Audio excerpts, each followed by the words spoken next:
14th edition of the Global Information Technology Report is out, and this year it focuses on inclusive growth. With us are the report's co-authors, Bruno Lanvin, Executive Director for Global Indices at INSEAD, and Thierry Geiger, Senior Economist at the World Economic Forum. Welcome to INSEAD Knowledge, gentlemen. Thank you. Bruno, let me start with you by asking you about the winners of this year's ranking. What is it about Northern and Western European countries and the advanced Asian economies that allow them to dominate the top 10 every year? It is true that if we look at the top 10 this year, they are very close to what we had in previous years. We have 7 European countries among the top 10, the only exceptions being Singapore, the US and Japan.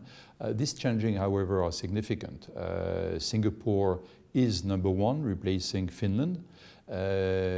Japan has moved up 6 ranks, which is one of the biggest changes we've seen at the top of the rankings in a number of years.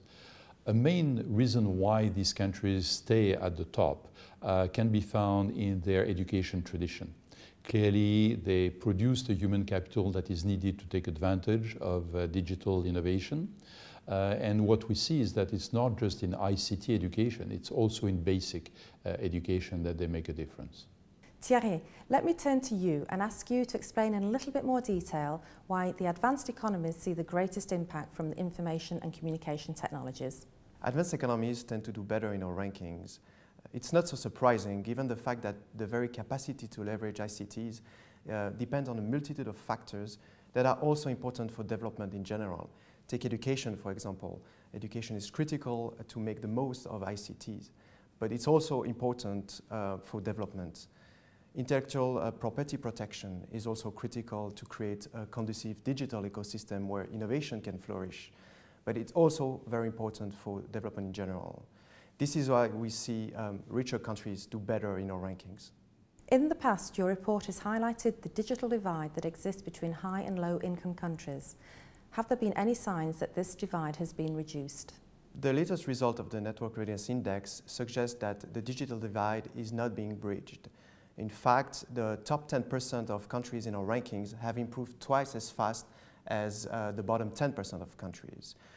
The nature of the digital divide has evolved. It's not just a question of access to ICT, it's also a question of impact of ICTs. And even within countries, we observe the emergence of new digital divides, even in advanced economies. We have divides between those who have access to ICT, who have the skills to leverage ICT, those who are in urban areas, who live in the cities, and those who are living in rural areas, who are older, who don't have the skills. And these create new divides that are also a source of concern. Bruno, this year's report talks of low-hanging fruits that policymakers can pick. Can you give a couple of examples of how everyone can benefit from the ICT revolution? Well, this is one of the good signs we see in the report again this year. We see a number of countries in which ICT is being used to stimulate growth, development, reduce inequalities. For instance, in Eastern and Central Europe, we see Kazakhstan in 40th place, we see Armenia 58, Georgia 60, which are among those countries who have seen the biggest improvements in rankings over last year. We also see a number of countries in sub-Saharan Africa where progress is being made. We see that happening in smaller economies like Cape Verde, like Madagascar, but also in larger economies like Nigeria and Kenya.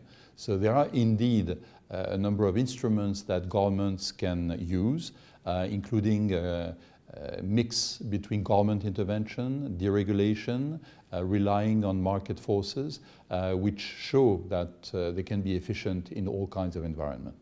Well, among the regions or different income groups, are there any examples that particularly stand out among their peers? Yes, definitely. In each group, we see countries fighting above their weight. We have very good signals coming, for instance, from Malaysia, 32nd in the overall rankings, ahead of the group of middle-income countries. If we look at geographical groups in the MENA region, Middle East, North Africa, we see the United Arab Emirates ranking 23rd. Equally remarkable. In Africa, we see Mauritius ranked 45th, far ahead of other sub-Saharan African countries. So in all these regions and income groups, indeed, there are new models emerging, new leaders who could be a source of inspiration for their peers. Let's finish with the title of this year's report, which is Information and Communication Technologies for Inclusive Growth. What are some of the most significant advances that ICT services and products have brought about in both high and low income countries? Well, ICT and generally technological innovation have influenced our lives very deeply in all types of economies. In the more advanced economies, we hear a lot about how many text messages and images and photos are being exchanged on cell phones. But something much more deep is happening at the level of industries, of government, the way we interact with each other, the way big data is being used to create new products, generate new markets.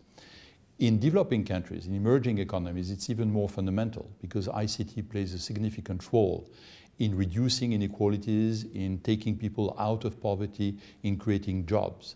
Labor markets are deeply affected in all types of economies, rich and poor. Migrations, the way countries compete for talents, is also deeply affected about ICTs. So we are only seeing the beginning of what is going to be one of the major revolutions in the way we create values and we distribute values among citizens. Bruno, Thierry, thank you both very much for joining us on INSEAD Knowledge today. Thank you.